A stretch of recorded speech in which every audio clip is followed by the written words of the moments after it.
Alright, degenerates, the fall season is finally here, and I swear I'm already getting blue balls just thinking about the absolute bangers lined up for us. The hype is so real, I can barely sit still. Now, I already dropped a full video covering all the fresh new shows dropping this season, so if you somehow missed that, go check it out. Link's down in the description. But this one? Oh, this one's different. Today, we're talking about the absolute heavy hitters, the most hyped, most anticipated anime of 2025. So, without wasting another second, let's dive straight into it. To start off, we have Let This Grieving Soul Retire Part 2. Among the crowded lineup, this is one of the more unique titles, combining dark fantasy elements with a character-driven twist. Part 2 has serious hype because everyone is expecting the emotional core to deepen while the story escalates into darker, heavier conflicts. And with all that said, I do have some problems with this anime, and that lies in its execution. Part 1 had moments where the tone wavered, flipping between intense despair and lighter beats in ways that sometimes felt jarring. If Part 2 smooths that out and leans fully into its strongest themes, it could stand tall among modern fantasy anime. But if it loses focus, it risks becoming one of those series that promised more than it delivered. The hype is there, but the pressure to follow through is massive. And if you're one of those people who are yet to give the show a chance, what are you even doing? It's literally available on YouTube. And we have Kingdom Season 6. Now, if you are one of those standing soldiers who are still regular watchers of this anime, you have respect. This world needs more warriors like you. Anyways, Kingdom has steadily risen into one of the most respected war epics in anime, and Season 6 carries enormous potential because the story has been building toward conflicts of an almost overwhelming scale. The MC's growth as a commander has been one of the most satisfying shonen journeys in recent years. Now, with expectations sky high, Kingdom Season 6 has to deliver spectacle and emotion on every level. If the production values match the ambition of the source material, this could go down as one of the better arcs we've seen in recent times. And if you are one of those unfortunate souls who are left to give this show a shot, do it now. It's never too late. Yes, the first couple of seasons are genuinely mediocre when it comes to animation and pacing. But believe me when I say that it gets better. So give it a shot, please. Next up, we have Campfire Cooking in Another World with My Absurd Skills Season 2.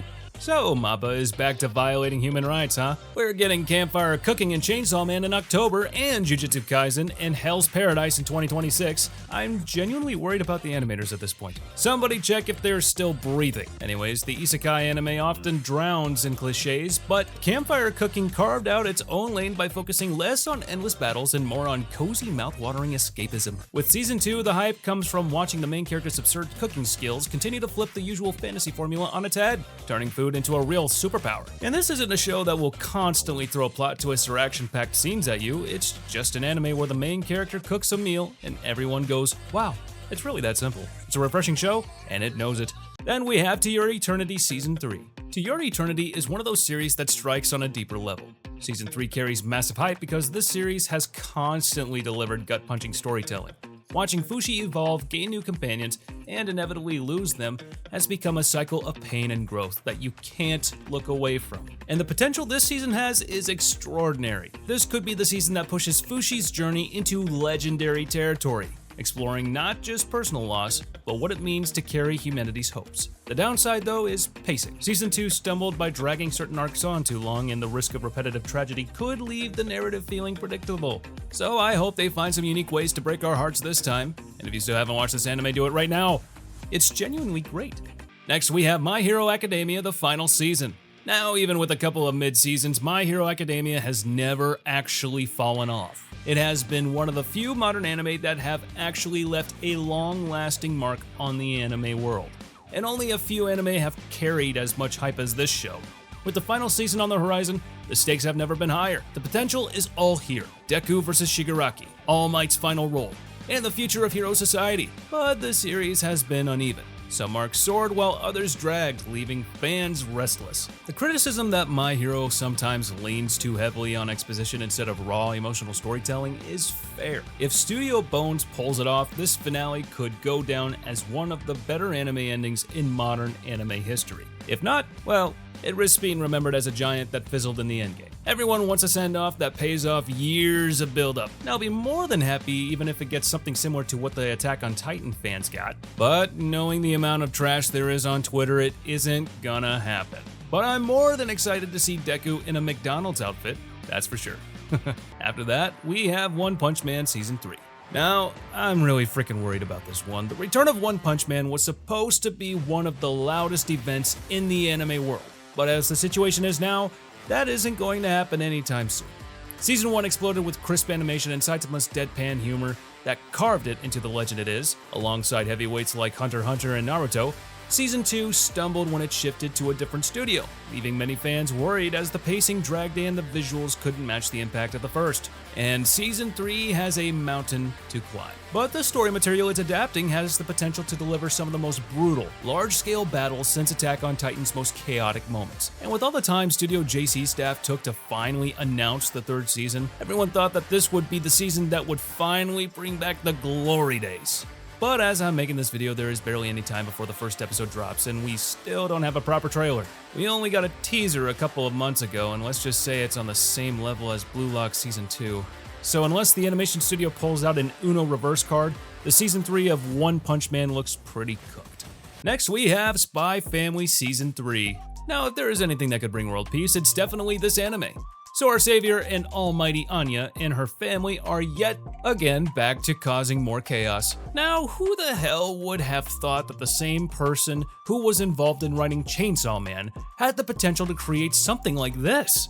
An anime where the family is made up of an elite spy, a top-tier assassin, and a cute little mind reader. What could go wrong?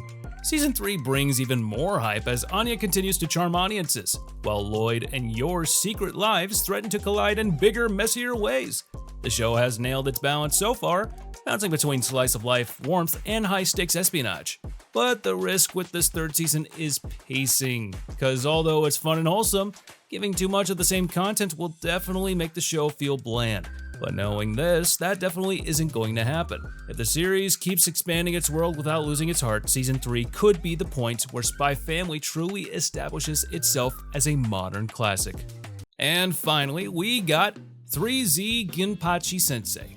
Gintama's legacy is untouchable. There is nothing, and I repeat that there is nothing that rivals this show when it comes to delivering comedy gold, parody playground, and a heartfelt storytelling all at the same time. That's why 3Z Ginpachi Sensei carries such massive hype. Folks who grew up on Gintama's blend of absurdity and emotional gut punches knows this spin-off has the potential to be something special. Setting the iconic cast in a school parody environment allows the series to unleash its strongest weapon, sheer unpredictability. If the original series could lampoon titans like Dragon Ball and Bleach without missing a beat, this spin-off promises the same brand of chaotic brilliance, but with the added joy of classroom dynamics. The risk, however, is that there is no freaking risk. Literally nothing could go wrong. This show is going to be the absolute peak of hilarity, and I'm all here for it. And if you still haven't watched a single episode of Gintama, seek professional help. You need to right now. Well, that's the list for today, guys. If you made it this far, please be sure to comment down below on which anime you think should have been on this list, or which ones you're excited for. Which episode are you gonna watch first this season? For me, I literally have to put it on a dice roll. I'm just too damn excited. And one other thing, if you've been here a while but haven't subscribed yet, what are you doing? Subscribe to the channel and press the bell icon. It set us all to be notified about all our latest new videos. And don't forget to like the video if you haven't already. And as for now, I'll catch you later. See you in the next one.